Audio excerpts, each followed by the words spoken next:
Okay, I'm going to get this started. So what I'm going to do is I'm going to mute everybody, school committee members. If you could unmute yourself after I get it up and running, okay? Okay, I'm going to get this started. So what I'm going to do is I'm going to mute everybody, school committee members. If you could unmute yourself after I get it up and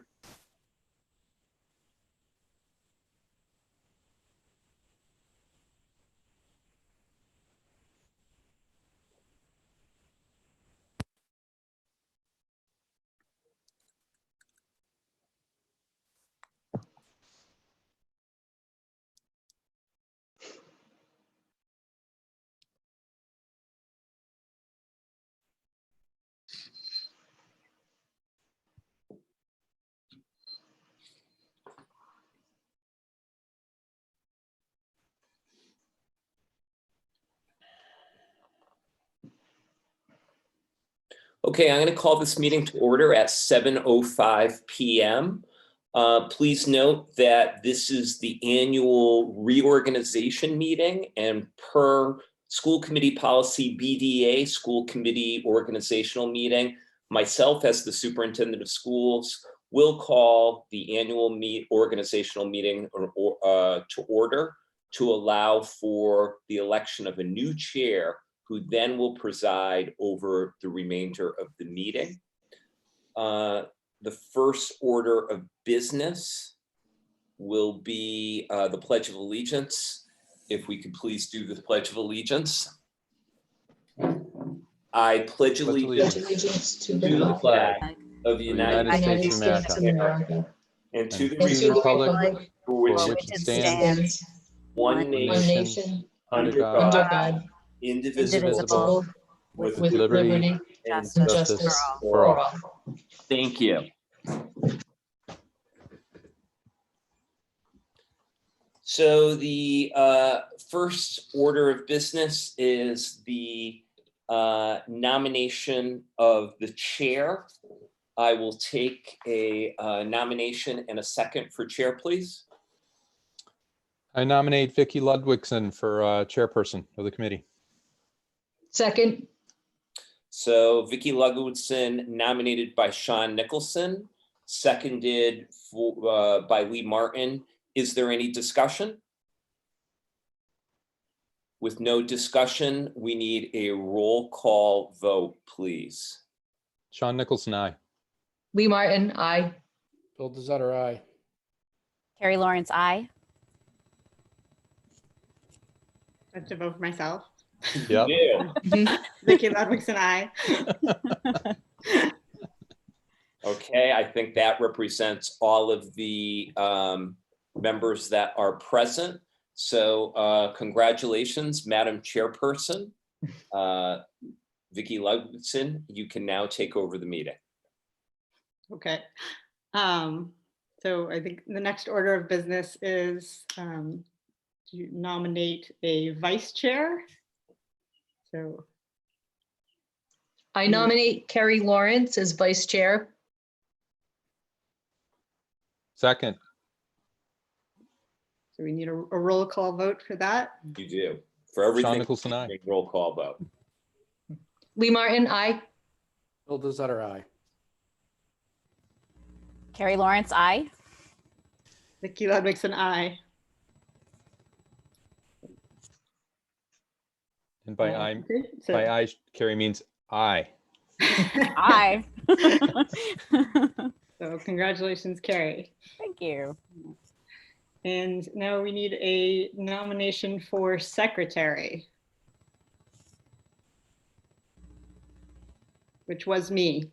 Yes, keep in mind, it was Vicky, I think somebody, and now that Vicky has the responsibility of the chair, I believe somebody needs to step up for this role. Okay, seeing none, I will volunteer. I nominate somebody do Sean it. Nicholson. All right, dropped I the nominate hatchet on Sean me. Nicholson as secretary. I second that. Sean Nicholson, aye. Lee Martin, aye. Bill Desotter, aye. Carrie Lawrence, I. Vicky Ludwigson, aye. Thank you, Sean. You're welcome. Right. Next, we need a nomination for the Taft Library Trustee. This has been Lee in the past. Lee, are you still willing to serve as the Taft? Yes, I would appreciate being able to serve for my last year as the Taft Library Trustee. I've done it for the past 8 years and I really enjoy working with the library group. So I would appreciate it if the committee would. So I nominate Lee Martin for Taft Library Trustee. Second. Roll call vote, right? Yes. Sean Nicholson, aye. Lee Martin, aye. Bill Desotter, aye. Carrie Lawrence, I. Vicky Ludwigson, aye.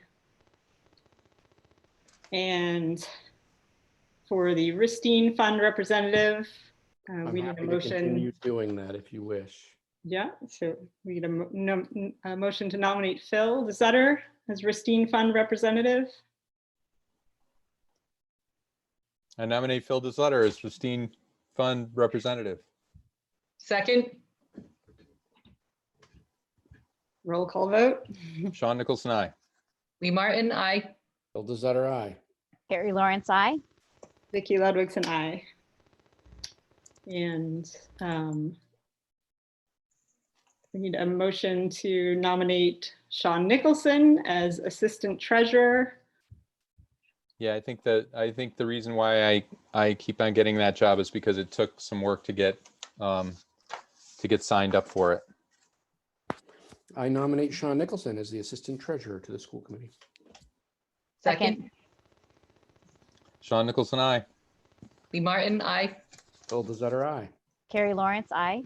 Vicky Ludwigson, aye. And as treasurer, I make a motion to nominate Joe Lakeview as treasurer. Second, That? Roll call vote. Sean Nicholson, aye. Lee Martin, aye. Bill Desotter, aye. Carrie Lawrence, I. Vicky Ludwigson, aye. And Next is the clerk to the school committee, which would be Kelly McElrath. I nominate Kelly McElrath to be the clerk for the school committee. I second that. Sean Roll Nicholson, call aye. vote. Lee Martin, aye. Bill Desotter, aye. Carrie Lawrence, I. Vicky Ludwigson, aye. And lastly, for the Blackstone Valley Educational Consortium, Joe Maruschek. Yep, I nominate Joe Maruschek to be the Blackstone Valley Educational Consortium representative. Second, Roll call vote. Sean Nicholson, aye. Lee Martin, aye. Bill Desotter, aye. Carrie Lawrence, I. Vicky Ludwigson, aye. And I see Dorothy has joined us. But not Hi, connected Dorothy. yet. She's still muted. Okay.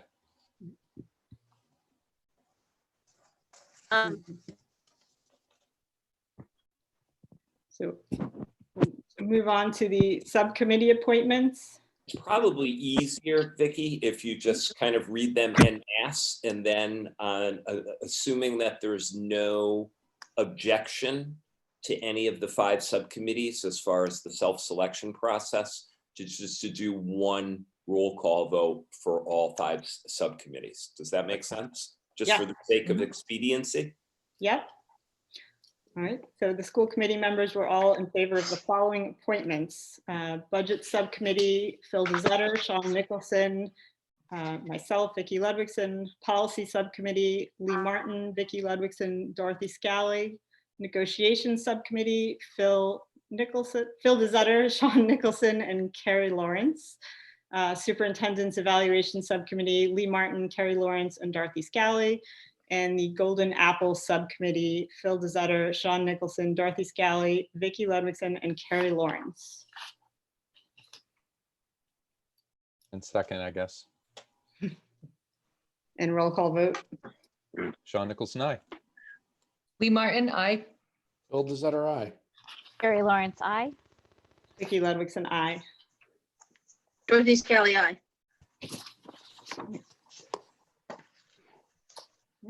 So I think that concludes the reorganization. They're all reorganized. All right. Very organized. So next up, we need an approval of tonight's agenda. Motion to approve the agenda. Second, And these are all roll call votes. Oh, Sean Correct. Nicholson, aye. Lee Martin, aye. Phil DeZetter, aye. Carrie Lawrence, I. Vicki Ludwigson, aye. Scally, aye. And so the agenda is approved. Next up is the approval of the open session minutes from June 1st, 2020. Make a motion to approve the open session minutes of June 1st, 2020. Second. Second. Roll call vote. Sean Nicholson, aye. Lee Martin, aye. Phil DeZetter, aye. Carrie Lawrence, I. Vicki Ludwigson, aye. Dorothy Scally, aye. Open session minutes are approved. And then we need another motion to approve the executive session minutes of June 1st, 2020. I make a motion to approve the executive session minutes of June 1st, 2020. Second, Second, Roll call vote. Sean Nicholson, aye. Lee Martin, aye. Phil DeZetter, aye. Carrie Lawrence, I. Vicki Ludwigson, aye. Dorothy Scally, aye. So those are approved. And I just noticed I did that out of order, sorry. All good. All Been good, there. right? All right.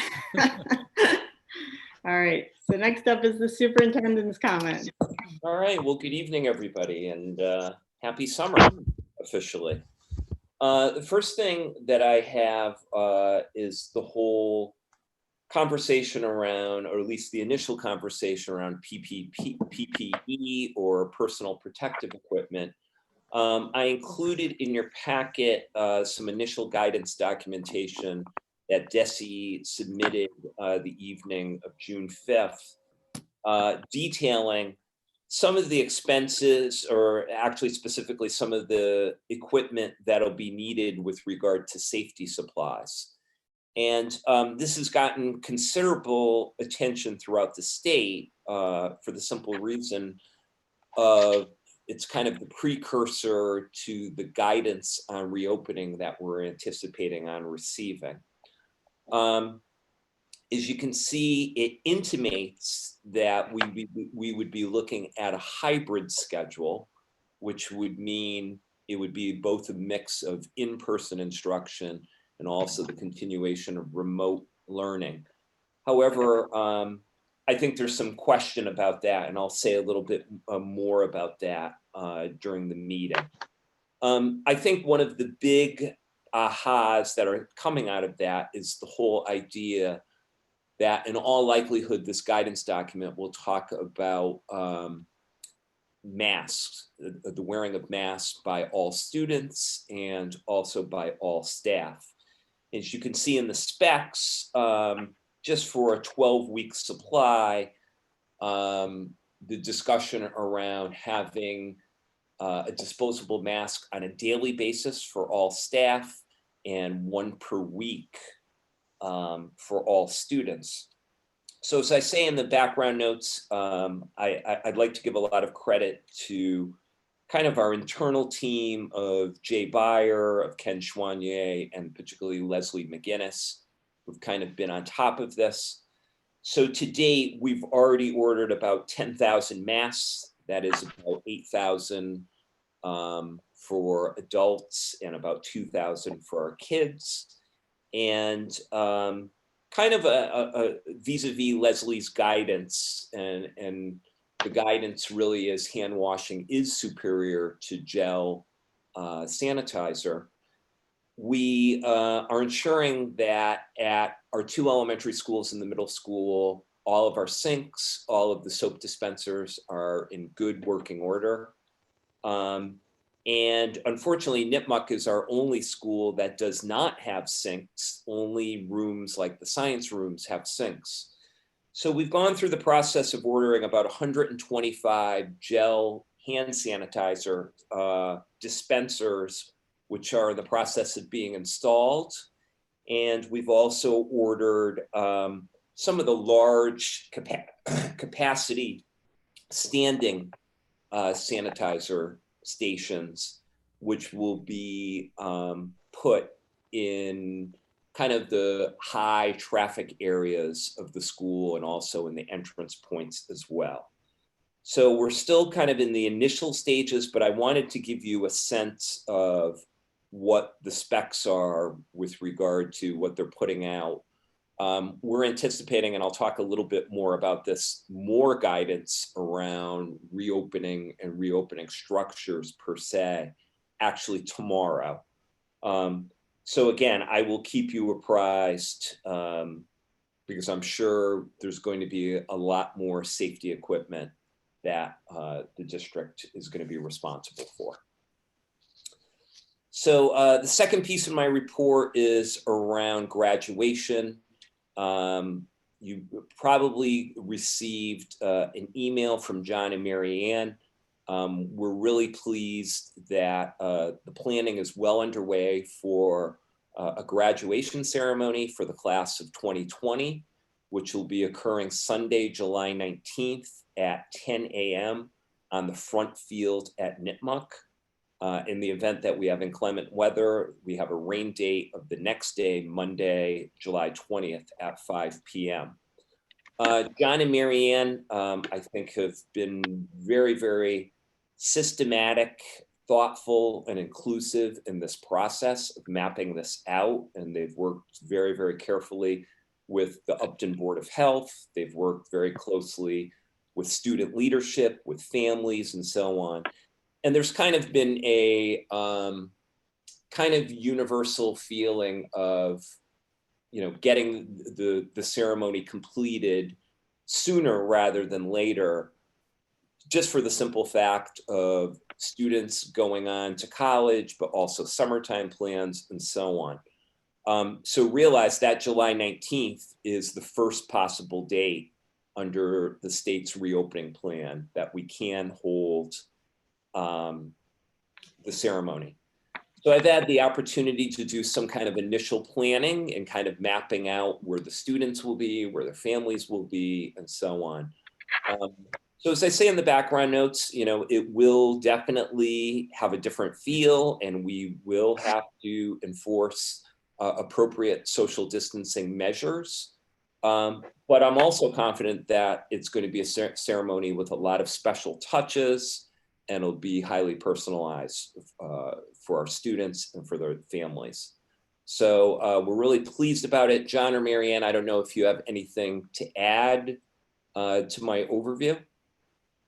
No, I think, you know, at the high school, we're just excited. I think it gives parents and kids now something to really look forward to. I think so much was taken away, and honestly, and part of the planning, you know, part of me thinks this could be a new tradition, not the social distancing, but Sure. maybe an outdoor graduation in the future. So, you know, it's the perfect venue for it, and fingers crossed for some perfect weather, and be able to celebrate our kids with their families and their loved ones there. So I'm pretty excited about it. Super, thank you. Third thing in my report is just a statement that I'd like to make because there has been some social media around a a venture that I pursued last year, specifically a charter school in Rhode Island known as Nuestro Mundo Public Charter School, which would be a dual language immersion school of grades K through 8, with also a curricular emphasis on the issue of sustainability.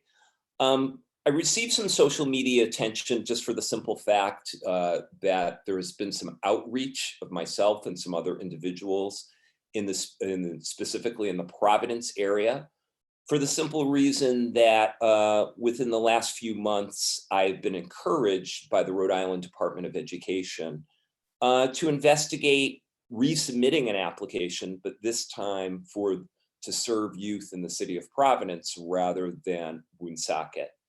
So right now, there's just some exploratory work being done. However, I do have a great deal of pride because at this moment, my alma mater, Providence College, has agreed to serve as the sponsor or the establishing entity should we apply for a school in Providence.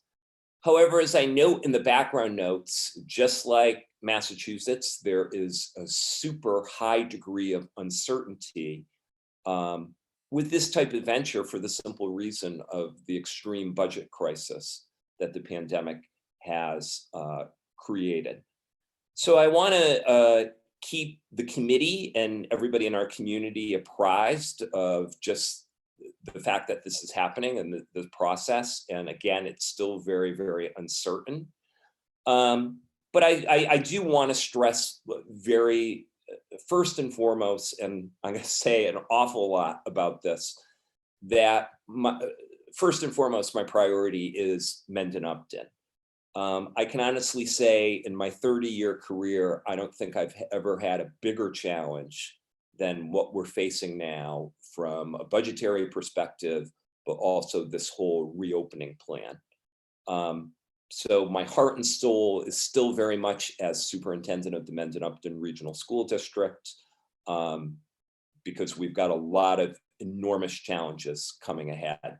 But I did want to apprise the committee and also the public on a whole about this latest development. And last but not least, as we do every month, you have in your packet the most current year-to-date expenditure report for the current FY 2020 operational budget. We're almost at the end of the fiscal year. If my math is right, 8 more days. However, realize that final report doesn't represent the final reconciliation. Jay, do you have any specific line items or anything that you'd like to highlight? Again, nothing in particular. We did realize some savings and some money, mostly in out-of-district transportation and in-district transportation. So we are actually finishing fairly strong this year. Hopefully all that savings is going to help offset any loss of revenue next year, which I anticipate we're going to have. You'll see a bottom line there. I would tell you that that's going to change dramatically over the next 6 weeks. We typically don't get a final, this is where the budget ends, until maybe the first, second week of August, once all the bills that for the month of June get paid in the month of July. So we still got a ways to go, but I think we're in pretty good shape. And as always, I'd like to report that I think snow and ice, we're all set. Very good.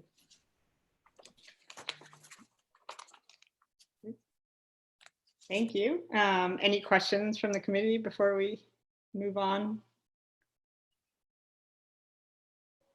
Yes, okay, I just got myself off of unmute. So, yeah, so the school out of district tuition, I wonder if you could say something about that, Jay. That seems to be a lot,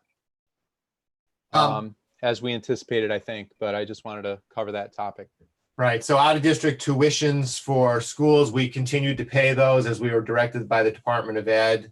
So they were paid in full. We typically always have a couple of things that happen during the course of the year that add to that cost.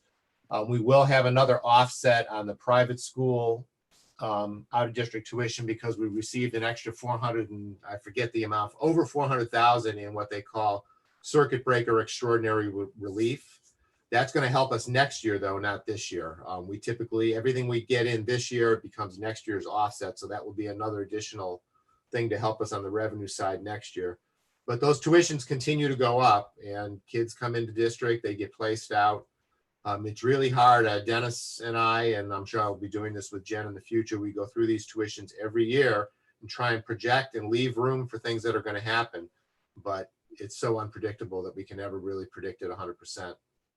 Are you the including the charter school tuition along with that line item, or No. So what's happened with the charter school tuition is when we budget that based on the cherry sheet, and then they assess us based on what actually happens. We had an additional 6 kids enroll in charter schools that they didn't know on the cherry sheet. That's why that tuition is so much higher.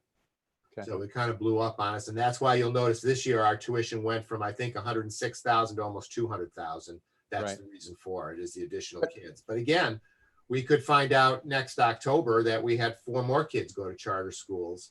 Yeah. The other piece we're still struggling with for next year is the Norfolk Aggie, where right now it looks like a rollover of the same number of kids, but we potentially, they could add 2 or 3 more that we don't know about until September. So that's another, a variable for next year that we're still worried about. But then, Jake, just quickly, the choice charter school tuition reimbursement gets adjusted at the end of the year based on actuals, or it gets adjusted and rolled over into the following year for the actuals? No, the reimbursement will be a little bit more because we had more kids. But again, remember that our tuition's 100 was on the cherry sheet was 110,000, and our reimbursement was like 14,000. So now that the tuition's probably in the 160, 170,000, my expectation is that the reimbursement might be up to 15 or 20. It's not enough to offset it. Got We it. get a pittance in reimbursement compared to what we actually pay.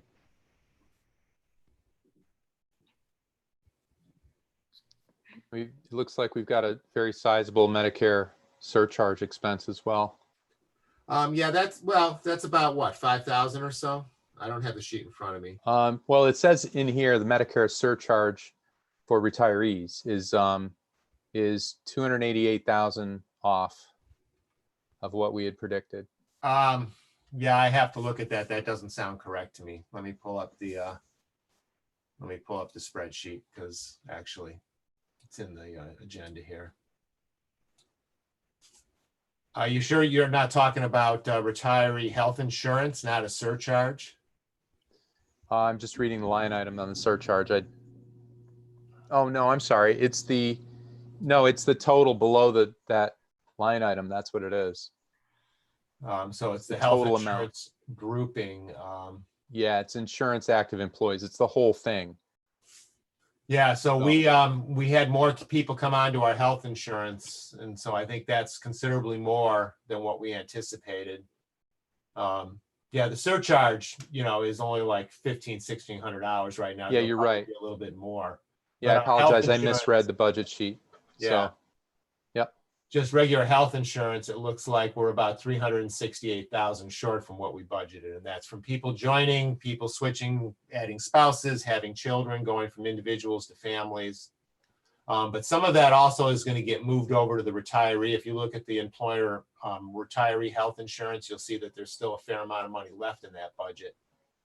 And that's because the retirees that are on Harvard Pilgrim still, because they're not eligible for Medicare, get charged to the active employee thing. We have to do a journal adjustment to move it over.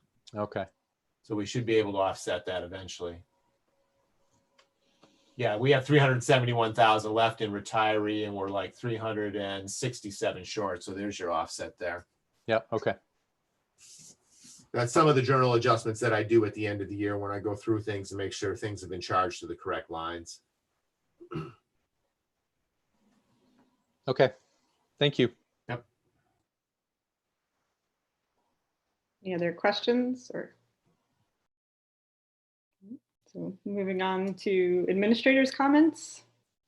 Okay, I've asked our Assistant Superintendent Maureen Cohen to speak a little bit tonight about the work that is underway with regard to our district-wide cultural proficiency committee. Now, keep in mind, this is something that was put in place prior to kind of the national issue that we have underway. It's something that's very much built within our strategic plan. So Maureen, if you could talk about some of the initial work and some of the goals of the committee and the committee's work. I'd be happy to. Thanks for having me, everybody. I want to give a little history just on the background. As you know, and we've talked about it in previous presentations, that we have been members of the Excel network for the last 3 years. And in a lot of our work around social emotional learning, one piece of that was to do a district and school-based assessments of areas where we needed for growth. And one of the areas, when we did an assessment about a year ago, and then we had a follow-up one, we found that cultural proficiency was one area that we had not yet done any work in the district. And so as a start this past year, we started to make some inroads into that work around curriculum. So I know it's in your background notes, but I'd love to share just some of the different steps that we've taken this past year. And then I can just give you some highlights of what we plan to do moving forward for next year. So this past year, we started in the summer. We had an administrative workshop for some of our leadership team members in the summer around cultural proficient leadership. And that was done in conjunction with a number of schools in either Blackstone Valley, and also were members of the LSDO organization. So that was in August, and that kind of kick-started some of our work for those of us that attended. And then, as you know, I've talked about the ELA curriculum review. This was our ELA curriculum review year. Every year we review a different curriculum group. And when we met, and that got put on hold, unfortunately, in March because of the school closures. But as a part of that work, I did a training with all of the members of that committee around cultural proficiency, identity, bias, and how to look at materials for bias, and to use different tools to evaluate our ELA curriculum as well as our ELA materials. And so when they were doing their self-study on that team, which was a pre-K to 12 team, they started to identify some areas where they needed more diverse, books and selections, particularly, at the middle school. That was one area they were looking for. And they also felt, some of them came out, especially our elementary ELA representatives came out and said, oh, I really think this training should be done for more teachers. And so I can't remember the exact date, but I think it was about February, and I gave a presentation, kind of a mini introduction on cultural proficiency and bias and identity, went through some of the definitions around discrimination and prejudice, et cetera, related to our work.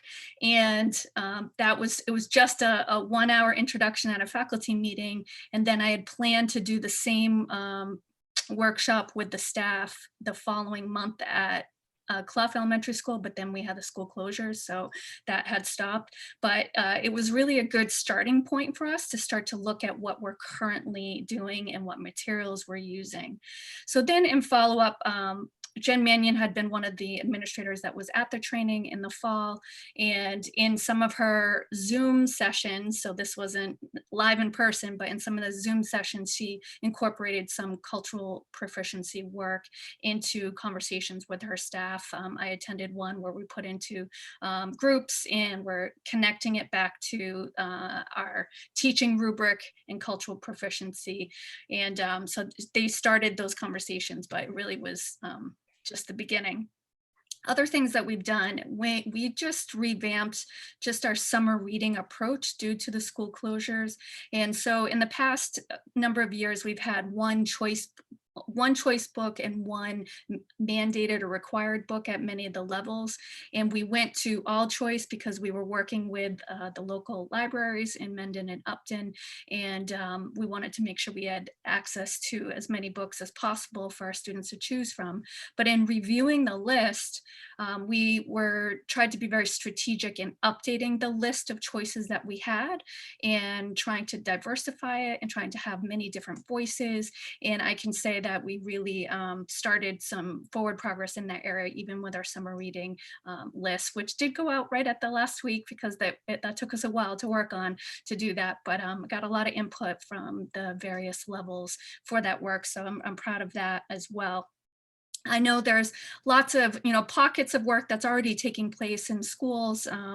When I reached out, so at the end of every year, I always reach out for the upcoming year. If we're going to have a committee, I'll say, does anyone want to be, say, on the professional development committee next year? Or I said the subcommittee on cultural proficiency. People reach out, and that way I can get organized in the summer and start reaching out to them. And as a result of that, and also sharing of many anti-racism resources and everything that's been going on after George Floyd's death, we've had a lot of people with across the whole district who are really interested in this work and have reached out to me and been sharing lots of resources. And so we have a subcommittee that's forming just around this. And we, heading into next year, basically we're going to do the same kind of approach that we have in the past. For example, with the social emotional learning committee, the first step is really identifying where we're at, what our needs are, kind of diving deeper into assessments, and then coming up with a long-term strategic plan. So it would be year by year around some of this work and goals. Other things that I mentioned to, as you know, and we have Jen coming up soon, but to be introduced, but when we had our district committees around hiring, I have always talked about anti-bias in the hiring process when I've led any of our broader trainings. However, I added more depth to it this time, and I'll keep improving it as we go. And then put a piece of the anti-bias training in our hiring. Well, then we're going to try to make sure it gets out to all of our schools. Let me see if there's anything else that I missed here I wanted to mention. Oh, and one person that reached out, Johanna at the high school had reached out, and they have this great group that's, Olivia, you're nodding because you're in the group as well. I saw your name, I just joined. They have a Connection Social Justice group, and they're going to be meeting, it's a mixture of staff and students, and it's in conjunction with Sutton, I believe, as well. And they are meeting weekly where they're going to be discussing social justice issues, reading the book, I think it's Dear Martin is the name of the book. And I just joined that group when I just learned about it as well. But there's a lot of pockets of great conversations that are starting to take place across our district as a result of recent events. And we had already planned on having next year be the beginning of our cultural proficiency work in a more organized fashion. And I had always planned on having culturally responsive teaching in the brain as one of our summer reading books for next year. I added White Fragility as well as one of the options, which I just finished, and it's excellent. And as we go, we'll still introduce, I'm kind of reading some of the additional books as we go, and we'll add them in as some options for us for conversations moving forward. But just wanted to thank you again for supporting this work, and which is really important and really touches us across all levels in our district. And we're just getting started on it. Thank you. Great, thank you. There are a lot of good choices on the summer reading list, so I appreciated that. Good, thanks. Just curious, in terms of current curriculum, what do we have in terms of, I mean, I know just like a couple, like teaching tolerance, facing history, do we use any of those? Is it just sort of piecemeal? We do use some of that, and I can say, because I am closely, monitor the professional development that takes place. We send many of our teachers to either facing history, and I'm a former history teacher, so I'm all about some of these top programs that are out there, and they integrate a lot into their work. Just in our ELA review as an example, is there work to be done? Absolutely. I mean, when we looked in certain pockets, I forgot to mention at the high school, this was another one that we noticed at the high school, they were part of a DESE pilot of anti-bias, like reviewing materials for bias. And so what they identified was there was a lot of, white men in our core curriculum, and we need to diversify. And so that they've already begun that work, but through these tools, we're chipping away at it. But facing history is one of them. I know different groups have done work with the Anti-Defamation League in the past, but that would be part of our formal review once we get started to say, okay, this is, where is it and where is it missing? And I can add too, so if we think of the elementary level, one thing that we did when we were just rolling out social emotional learning and growth mindset was to bring in making sure that all of the classrooms had some of these key texts. I know our teachers are just great about bringing in texts and just having a wide range, but that would be something I'd want us to take a look at to make sure that we as a district are providing the right types of books and taking a close look at it in a strategic manner at our particular elementary to get started as well.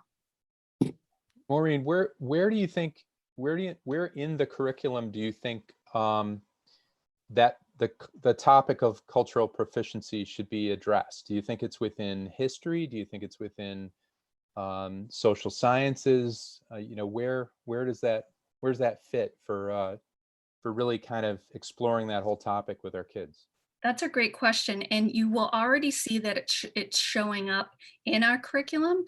And one example, you're going to see it already when they're talking about various themes in our ELA curriculum, when they're the different characters that they're talking about. I've certainly seen it, but it is, I don't know if you recall when I gave a presentation about a year ago or this past year, I'm losing track of my time, but on social studies, the new standards. So what they did, they strategically, they found that you would learn about certain elements or civil rights, etc. You wouldn't learn about it till 8th grade, high school.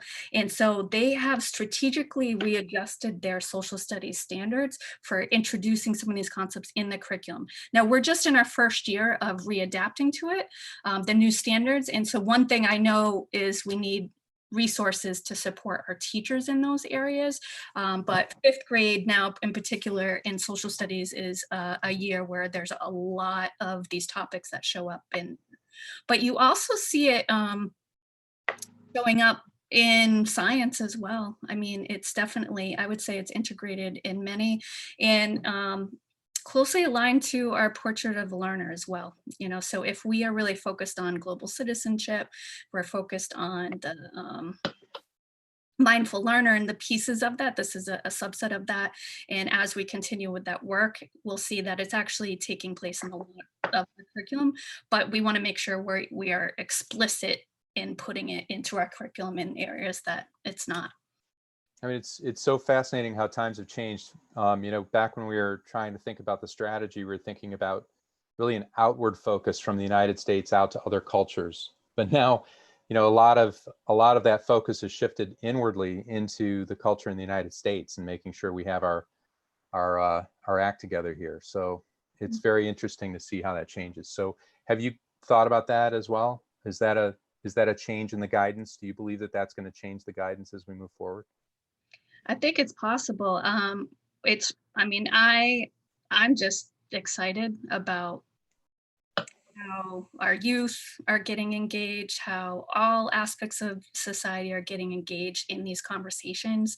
The fact that when I'm going to buy white fragility and get it for our teachers as one example, and it's out of stock in some places, it says a lot, So I think it's a long time coming for many of us to start to really peel the onion back and take a look at our own history. And I think there's a piece too, granted, when we went the way in MCAS with math and ELA focus and science, of course, very important, I support all the standards, but social studies really took a hit, and there's less time for it and less resources for it. And I think this is really going to be a renewed conversation for us that will hopefully continue. Very good. Any other questions? I think we're moving on to Subcommittee updates. We have the Golden Apple Award. Carrie. Okay, sorry, let me unmute. All right. Yeah, so tonight it's going to be my pleasure to introduce the winners of the 2019-2020 Golden Apple Award.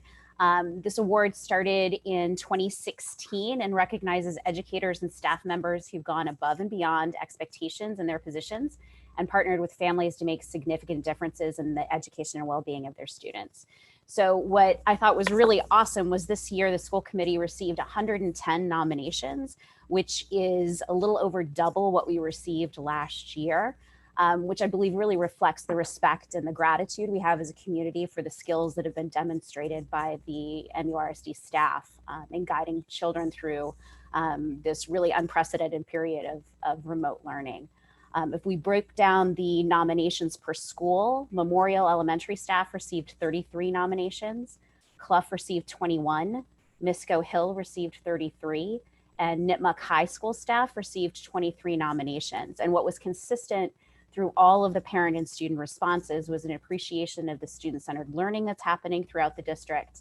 Nominees were recognized for their compassion, their creativity, their strong communication skills, and their ability to engage students despite the fact that both students and staff were expected to perform in new and often very challenging ways.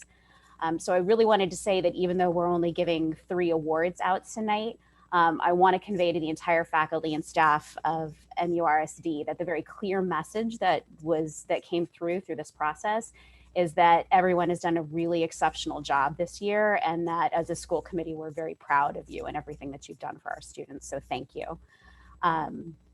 So that being said, the first of our 3 Golden Apple winners tonight is no stranger to this committee, having received many nominations over the years.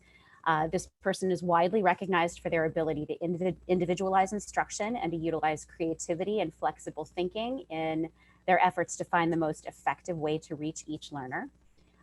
In the words of one student, this person never gets mad at us. She tries one thing, and if it doesn't work, she finds another way to help us.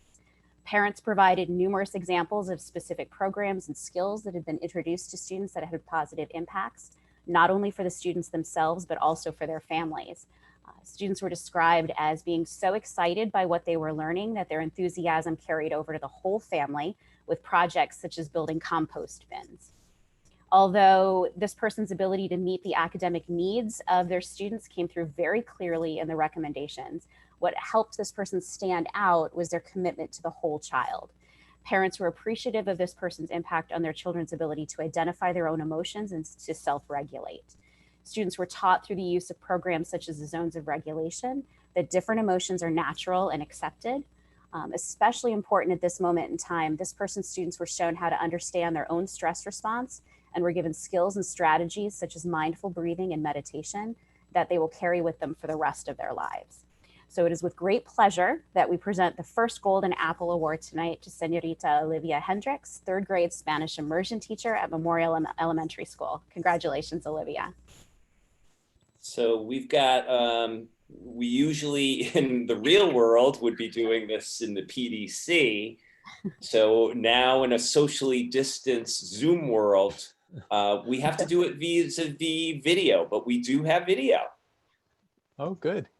Yay. We're very pleased to present the 2019-2020 Golden Apple Award to Mrs. Olivia. Congratulations. Thank you. Well deserved. All right.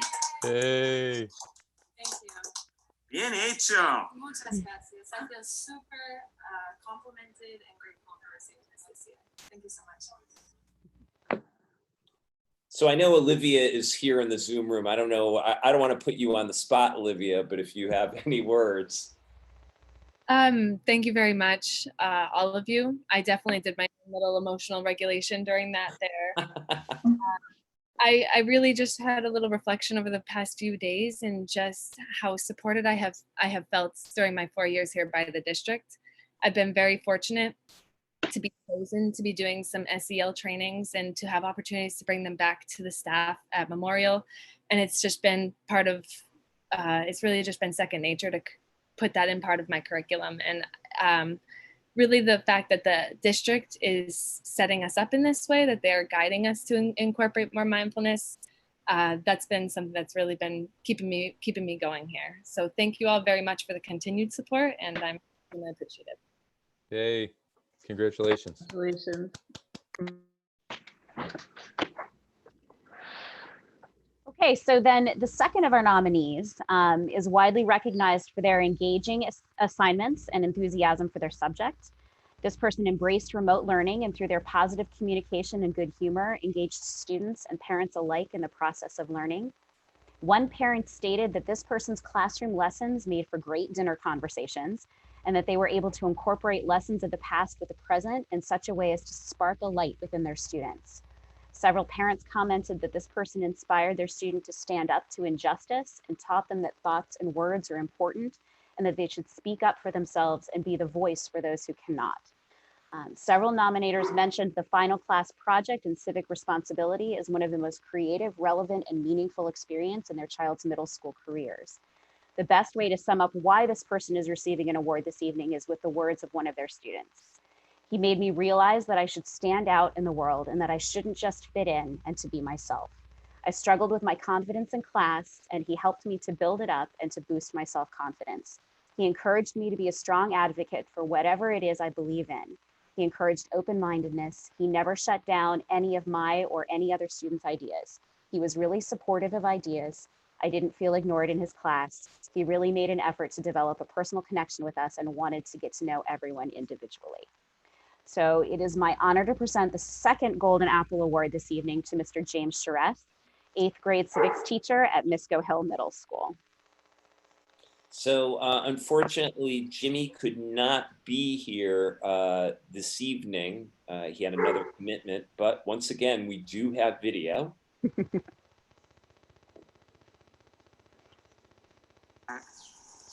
Okay, hey, we're here in Providence, Rhode Island. We love this place. It gives me a great amount of pleasure to present one of the 2019-2020 Golden Apple Awards to Social Studies teacher extraordinaire Jimmy Charest of Misco Hill Middle School for just the amazing work that he does each and every single day with his 8th grade students and students across Misco in general. So congratulations, job well done. That's my friends. Awesome. Jimmy had a cheering, had his neighbors cheering him, which was very nice.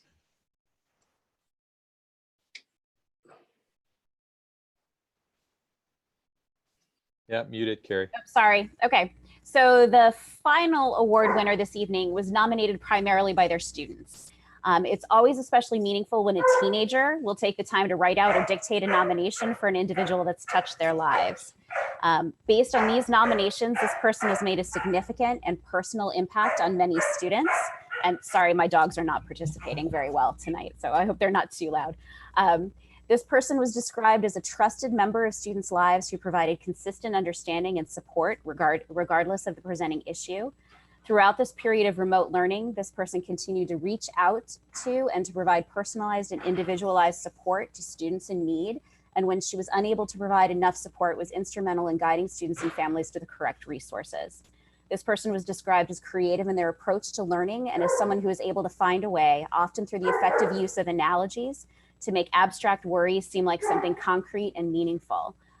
In the words of one of this person's students, in all honesty, I doubt that I would have graduated without her support. Although she was a consistent advocate for me, the most important difference she made for me was to teach me to advocate for myself by forging personal connections with my teachers. I quickly learned that developing this trusting relationship with my teachers is an essential part of who I am as a learner. She led me to understand that when I was able to make those connections, I felt safer, had less anxiety, and was more motivated to learn. While she could have either allowed me to struggle or could have fought all my battles for me, she instead taught me the power of my own voice. So it is with great personal pleasure that I present our final Golden Apple Award for the 2019-2020 school year to Mrs. Allison Town, school counselor at Nipmuc High School. Nice job, Allison. And we have one final video right here. Okay. So on behalf of the Mendon-Upton Regional School Committee, it's with great pleasure that I present the 2019-2020 Golden Apple Award to Allison Town, school counselor at Nipmuc High School. Thank you so much. Yay. You are very welcome. Okay, and you can stop. Okay, and I will stop. Allison, I know you're present, and thank you so much for being here tonight. I'd like to echo exactly what Carrie just said. Thank you for all your hard work, the amazing work that you and also your colleagues. I think we have a guidance department that is absolutely second to none at Nipmuc Regional, but particularly your hard work, your perseverance, your commitment, particularly during this challenging time. Thank you so much.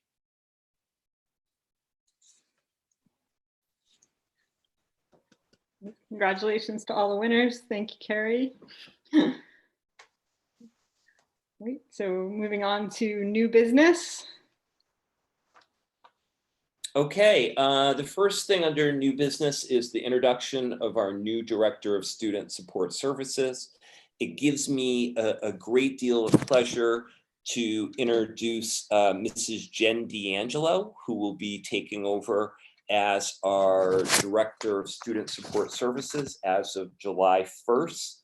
At present, Jen serves as the Director of Special Education for the Southeastern Regional Vocational Technical High School, which is in Southeastern. And as I say in the background notes, she's had a very, very successful career working in various capacities. I give a great deal of respect to her because she started in this profession as a paraprofessional in Holliston, and she's also worked as a high school special education teacher and a special ed team chair in the Franklin Public Schools. And over the last few years, she's had this role at Southeastern as the Director of Special Education.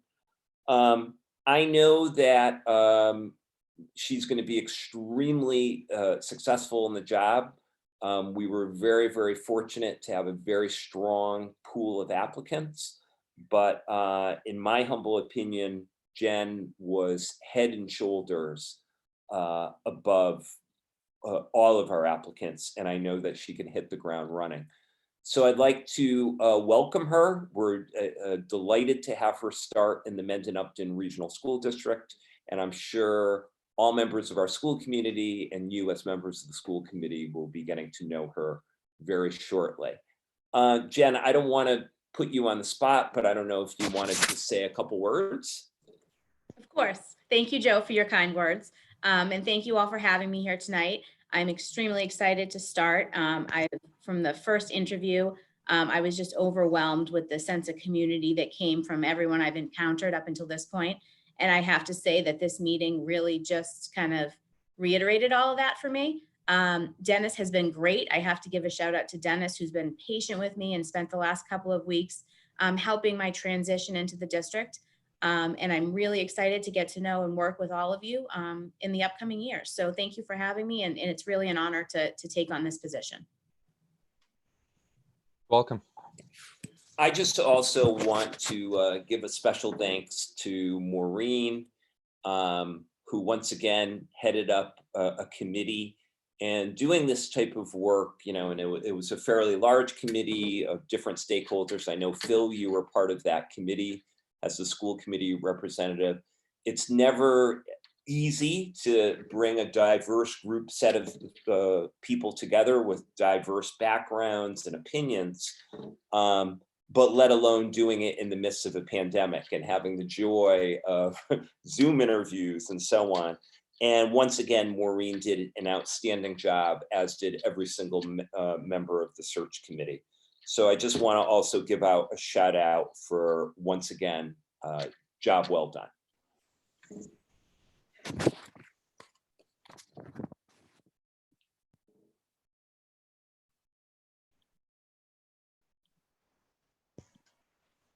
Just hear you. So we're tabling, I believe, the next item. Yeah, it is tabled, and I'll take the next two items.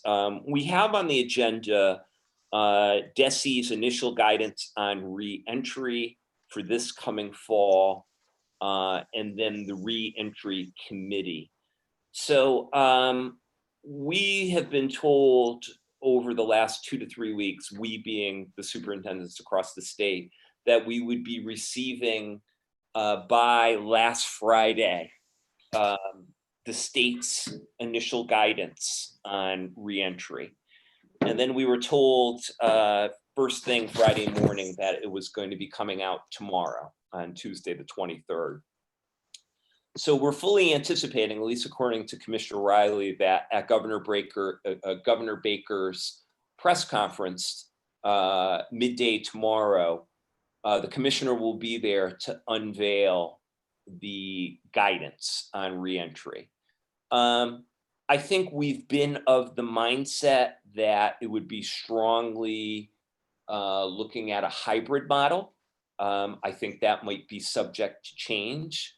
Some of the intimations coming out kind of reflect a desire to get as many kids back in school as possible.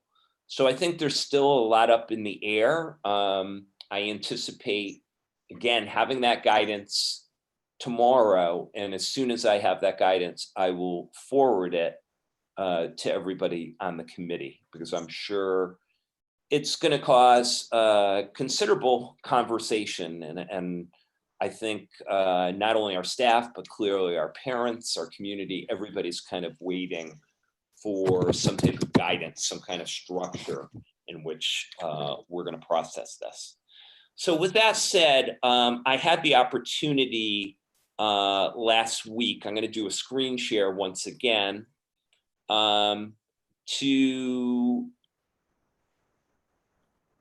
I had the opportunity to put out an all call for to kind of put together a district committee to kind of process those guidance so that specific to our district, we could come up with a plan that makes sense.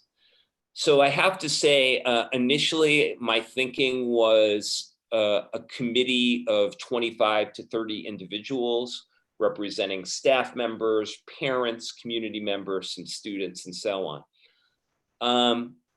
I had to shut down the Google form about 48 hours after I opened it because I had 158 people sign up to be part of this committee. Now, I want to involve everybody as much as possible, but I'm thinking 158 people might be a little bit on the unwieldy side. So I've kind of changed my thinking a little bit on this. But I want to, in your packet, I've shared with you a draft document, which is kind of a guidance document on what our committee will be all about, and what's the purpose and what's the what are the goals of this committee and so on. So really the purpose of this committee is to take the guidance that DESE will be releasing tomorrow, hopefully, and then we're also told that they're going to refine that guidance by mid-July. And I think I've said this in previous school committee meetings. They're telling us that because they want consistency from district to district, about 80 to 85% of that guidance is going to be kind of mandated. But again, the purpose of this committee will be to develop a comprehensive plan specific for our 4 schools, so we can reopen first and foremost safely, but also in an effective manner. So the goals of this committee will be to review first and foremost what DESE has put out, to provide input and guidance to our administration in developing a specific plan, to assist in identifying the potential issues, to assist in the development of surveying and gathering input from stakeholders. You know, the commissioner has been very explicit in saying, in keeping social distancing measures in place, it's got a lot of implications, you know, a lot of implications, even when you think of something as simple as busing and transportation, that in all likelihood, we're going to have to put out surveys to our parents to ascertain, you know, do they plan on driving their students? Do they plan on continuing busing? What will that look like? And so on.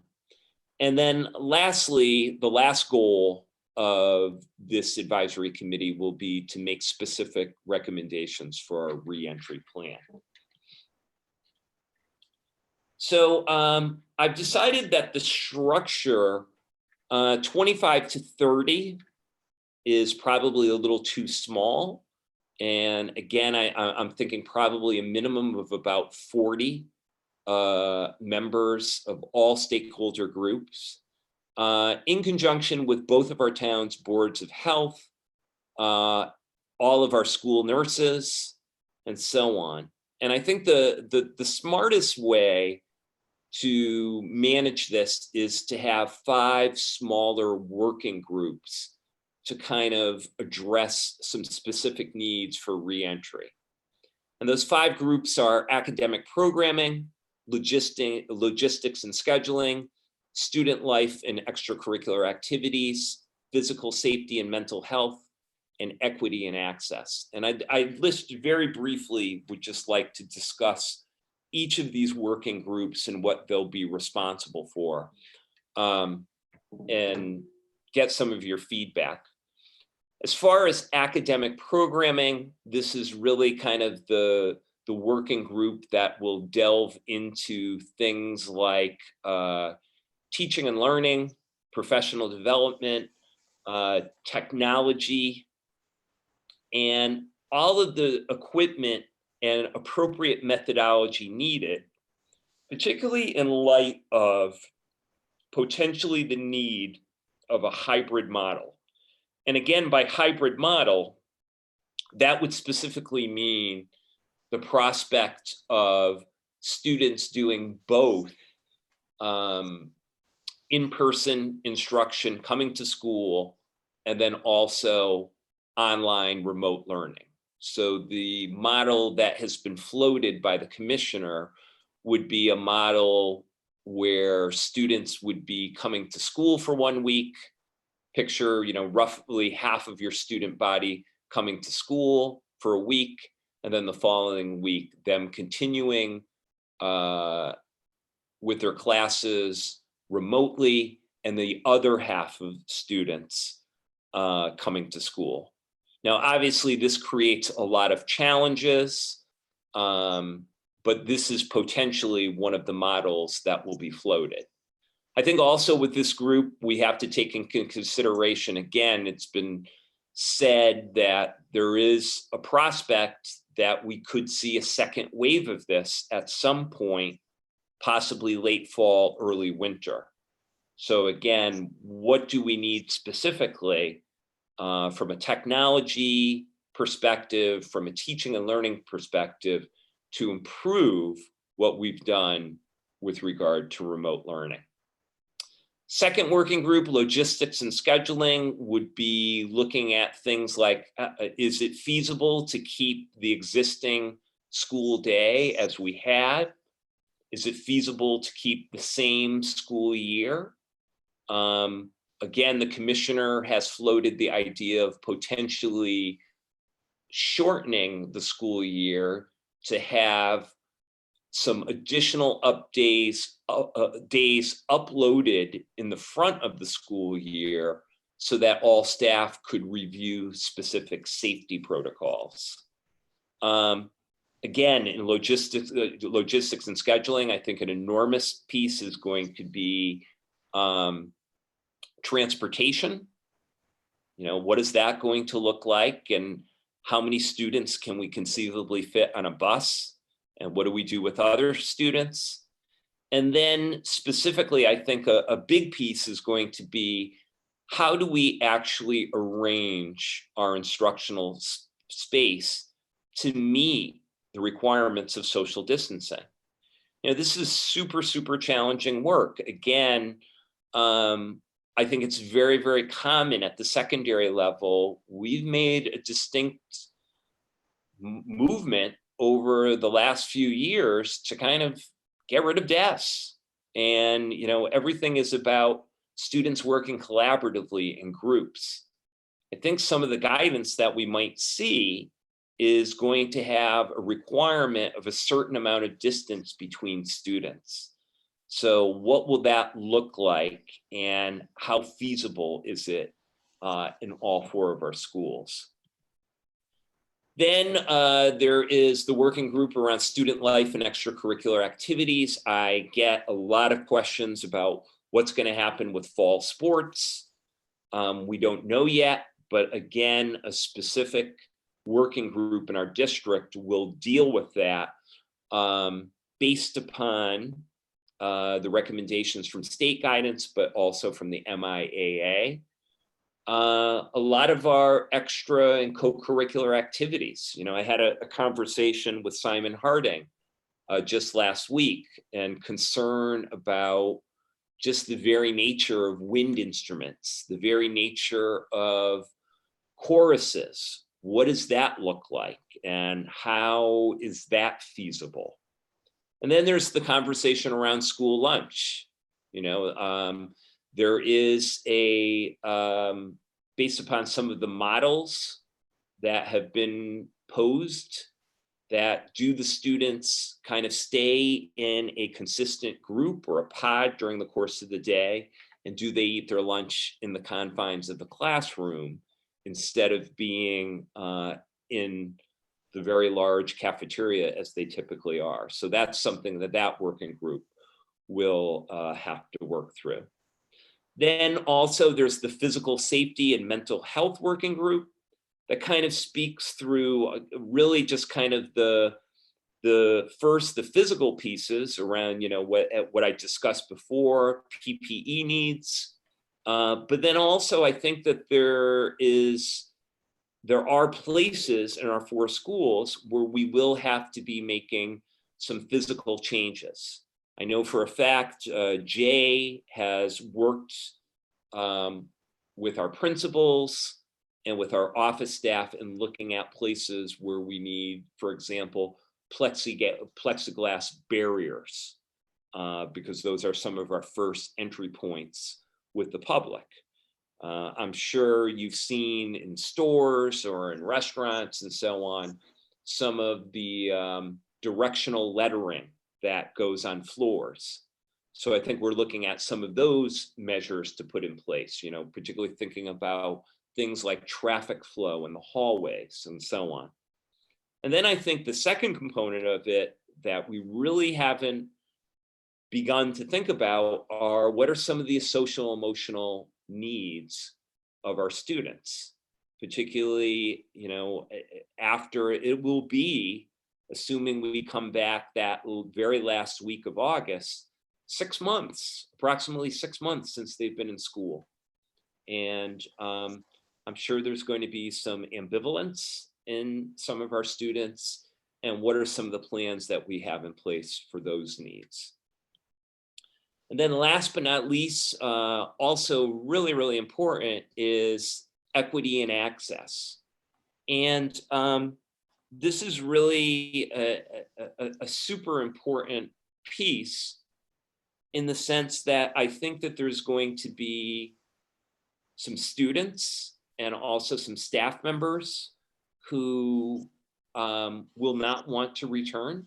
It may be because they are have medical conditions where they might have a potentially a compromised autoimmune system. There might be some situations where, again, families are fearful to send their children back.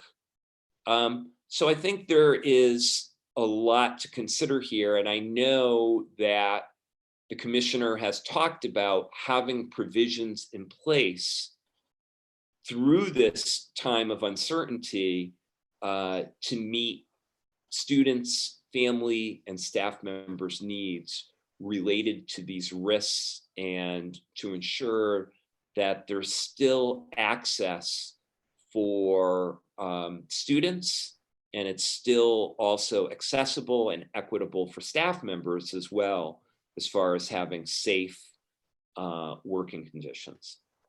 So these are kind of like the 5 big working committees that will work and make recommendations to a steering committee, which will essentially be members of the administration, members of our boards of health, our lead nurse, who is Leslie McGinnis, and each of the chairs of these working groups, to develop a reentry plan that is specific to our district. So we don't have a lot of time. We're technically, today was the first day of vacation, and I think we are looking at returning in approximately 10 weeks. So we've got to make some solid recommendations and also be able to synthesize this, put this together, and it's my goal before, I think 8/15, August 15th would be probably up against our absolute last time, but be able to communicate this effectively, particularly during the month of August, of what school is going to look like in our district and specific to our 4 buildings, because there will be differences, there will be nuances between the elementary level versus the middle school versus the high school. So as I said before, I see this as a really, really complex task. And again, tomorrow will mark the absolute first step of this process. Does anybody have any questions about that? I have a couple, Joe. Sure. Are we getting any guidance or is there any thinking out there around the testing of students and faculty on premise, or will that be something that has to be compensated for, or something that has to be connected to? So right now, my answer is no, but I'm not sure without seeing that guidance. I've had the opportunity to have weekly Zoom sessions with the superintendent, with Commissioner Riley. I think the guidance is constantly changing. It'll be interesting to see what is issued. Some of the initial guidance that he was kind of thinking aloud entailed actual temperature taking of students.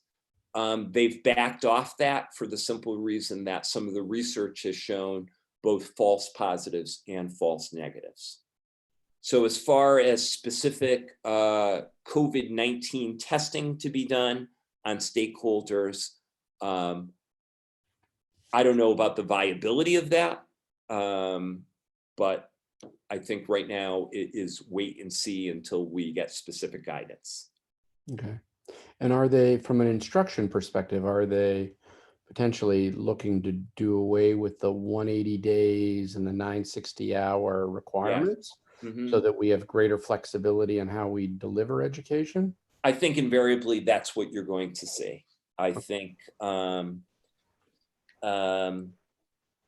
I just think a lot of the existing structures that we're familiar with may not be viable. So again, stay tuned. I really wish I was anticipating that tonight would be a lot longer, because I thought that we would have some of that initial guidance, but got delayed. So Joe, I have a little bit of a question of how, the incoming juniors this year, the incoming seniors. Yep. They've obviously got a lot of work to do to line themselves up with whatever they're going to do after high school. And usually that, that could mean going on to a career or trying to get into a college. And it seems to me that this is going to be extraordinarily difficult this year. They're really in a bind. Is there any kind of guidance that we can set up for parents and families to assist them in this? Because it was hard during the normal times, as all of us know. I don't even know what types of requirements colleges are looking for instance, in this kind of strange time. I think that's going to be something that we're going to have to process in conjunction, for example, with our NIPMUC guidance department and through their usual contacts that they have through various colleges and universities, and the work that they do, for students, evenings and breakfasts and so on, which they do for students and their parents. I think we're going to have to work in close conjunction with some of our contacts in higher ed.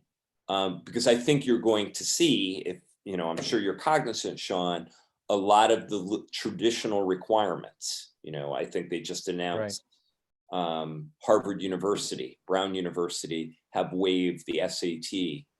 I think you're going to see more and more of those types of requirements, taking into account this highly disrupted school year and potentially more disruption for next school year.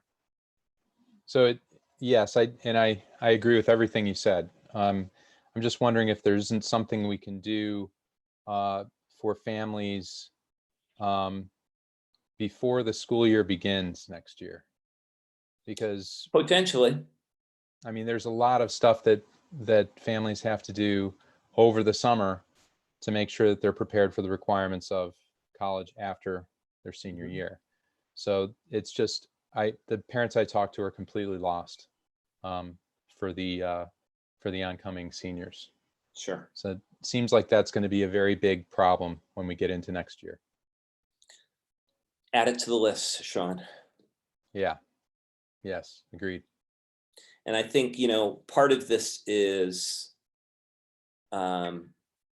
I think as a district, we do a lot and we value a lot, but then it's also, again, this journey has been a lot about just kind of crisis mode. And I view, I have moments where I'm really struggling to wrap my head around, okay, how are we going to open and how are we going to ensure that, all the safety measures that we need to take are taken, but also this is viable for our families. I think we've talked a little bit previously about the whole notion of the hybrid model and how exactly is this doable from, a childcare perspective.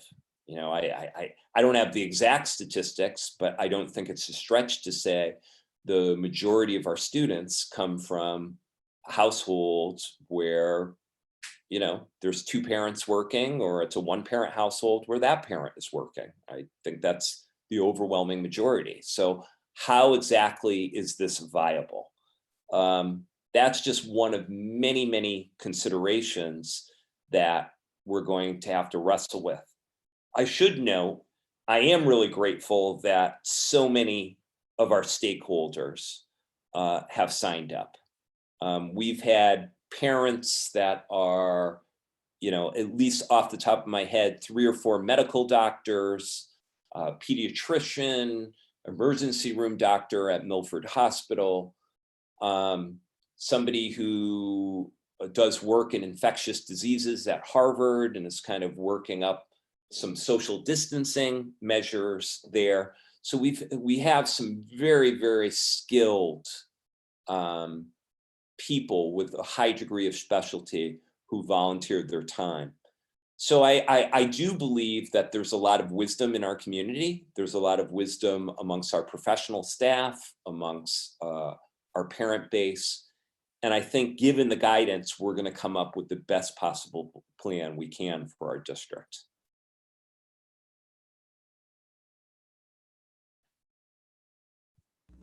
Joe, I have a question that's consistent with a question we just got in our chat. Sure. Within your structure of your subcommittees, where do you envision the discussion happening around our students who have IEPs and 504 plans and are going to need Yeah, more of that that's a great question. individualized instruction? and That attention? would be an equity and access, Okay. that last working group, for Okay. the simple reason that it is around equitable learning opportunities for kids, particularly in light of knowing that there's going to be gaps, there's going to be deficits over this last trimester of the school year. So definitely within that working group.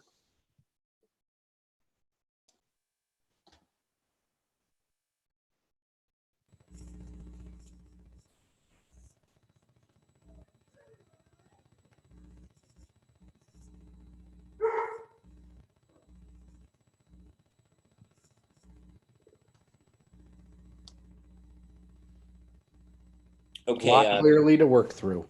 Yes, to say the least. Yep.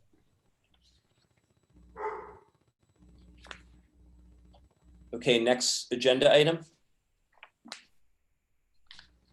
Do we have a resolution on COVID-19 funding, or are we? Yeah, you should have in your packet, and I don't know if you want to say anything about this, possibly Lee.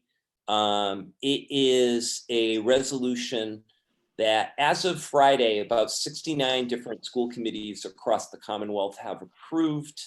And really, it is a really simply stated resolution that would be going to the powers that be, that kind of address the unfunded mandate of PPE or any expenses related to the safety measures that we need to put in place to reopen the schools. And again, Lee, I don't know if you have anything else to add to that.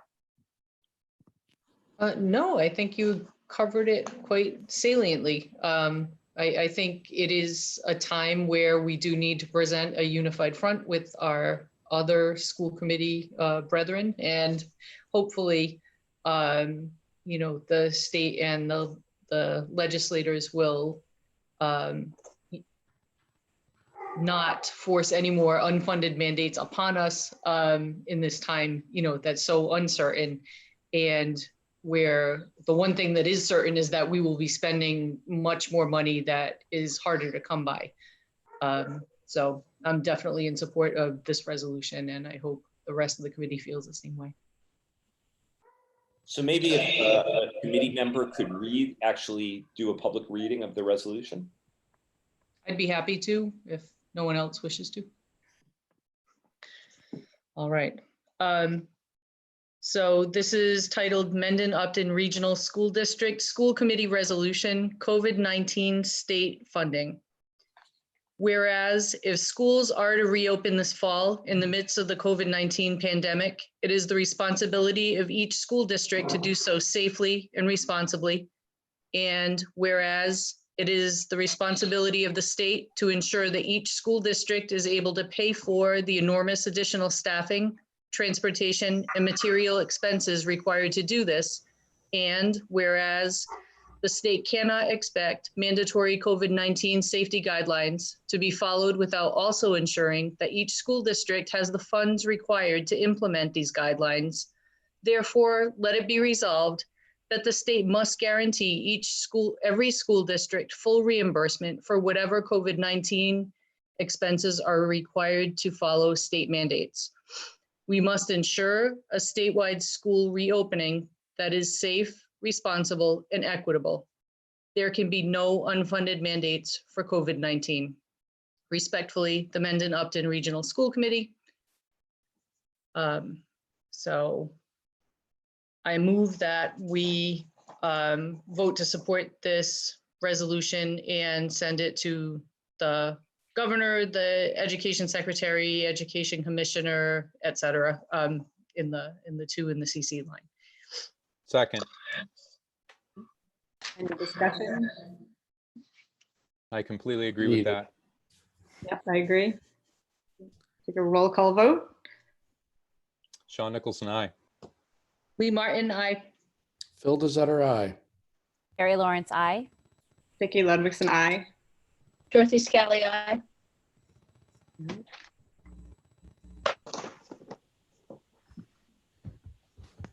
Great, thank you. So, so moving on to, is there any correspondence? We do not have any this evening. Right. And then, so next up is community comments. Carrie covered the comment here. And I I'm think- looking, I'm also looking at our live feed on YouTube. And Okay. we do have a comment. It's actually a question from Shelley Cook, who is a teacher, but also more importantly, a Mendon-Upton mom. What do we pay for charter schools? Is it our cost per student to another district, or is it from the charter schools public school cost per student? That's a great question, Shelley. We actually, I can tell you exactly. I'm going to do a quick screen share here once again. Let me find this, please. We pay, hold on one second. I'm going to stop the share. Let me find this first. We pay approximately net about $150,000 were slated for next school year for a grand total. I want to say it's about 13 Mendon and Upton students that go to charter schools. It's a fairly complex formula, but it's a differing amount by school and by the sending community. And it's interesting, by formula, the first year that the student chooses to go to the charter school, you're supposed to get 100% reimbursement. However, in the law, it's got those three magic words, subject to appropriation. So really, invariably, that 100% has been more like 65 or 70%. And then what happens is for each successive year, the percentage reimbursement, at least in theory, goes down. So it goes from 100% then to something like 80%, then 50%, and then year 4, it's 0%. You're responsible for 100% of the tuition. So it becomes really challenging if a student goes to a K-8 charter school and they're accepted as a kindergartner, because then after grade 3, the district doesn't receive a single dime and you're on the hook for that. So, again, Mendon-Upton, it's not that bad with only 13 students. We're not like Bellingham, that has well over 150 or 200 students, but still it's something that adds up.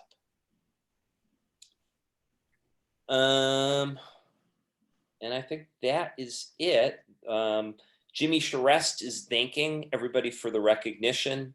Jimmy told me, he sent me an email before this noting that he would be watching this on the phone. And Jimmy says, thank you so much for the recognition. I owe it all to everybody I work with and who has supported me throughout this entire school year. This district has great families and students. Meredith Hafez says, go Allison. And once again, Shelley says, thank you for standing with other school committees for supporting this resolution. Thank you for rewording for our district. So I think at this time, that's exactly what we have for public comments. So are there any other matters not anticipated by the committee within 48 hours of the posted meeting? I just wanted to make one comment, if I could. If we could just remind people that Monday, 6/29 is the Mendon Town meeting. So at 7 o'clock at Misco Hill for Mendon residents, we will be having our annual town meeting. The town clerk is having a Zoom town hall on Thursday night at 6 p.m. So I'm sure it's on the town website and also on Facebook, the town clerk's Facebook page, if people are interested in finding out the procedures for that. But we should do our civic duty if we can and attend town meeting. Good people of Mendon. And keep in mind, I'm sure most people are cognizant of this, that it was wonderful that back on June 9th, the override did pass by a 62 to 38% margin, which was great. But keep in mind, for an override to be implemented, it has to pass both at the ballot box and at town meeting. So that second leg, like Lee just mentioned, a week from today on Monday, the 29th, is equally important. And I would add, just for the Upton folks as well, we have our town meeting tomorrow night, where it's just as important for you to attend, because even though the FinCom and the selectmen have directed that we're going to be moving, I believe, stabilization funds into covering our portion of this, that still needs to be voted on and approved at the town meeting by a 2/3 majority. So your attendance and participation there is definitely encouraged and needed to make sure that things continue down the path that the people have indicated they wanted. That's good. Thank you for those reminders. All right. Future agenda items, we have the reconciliation of the fiscal year 21 budget on August 10th and recommendations for reentry structures procedures also on August 10th. And with that, I think we're ready for a motion to adjourn. Motion to adjourn. Second. Roll call vote. Sean Nicholson, aye. Lee Martin, aye. Bill Desutter, aye. Carrie Lawrence, aye. Vicki Ludwigson, aye. Dorothy Skelly, aye. All right, I think we are Great. adjourned at Adjourned. 8:40 p.m. All right. Nice Great job, Vicki. Thanks, Thank you, everybody. everyone. Night. Nice job, Vicki. Good night. Have a good evening, everybody. Good Thank night. you. Thank you.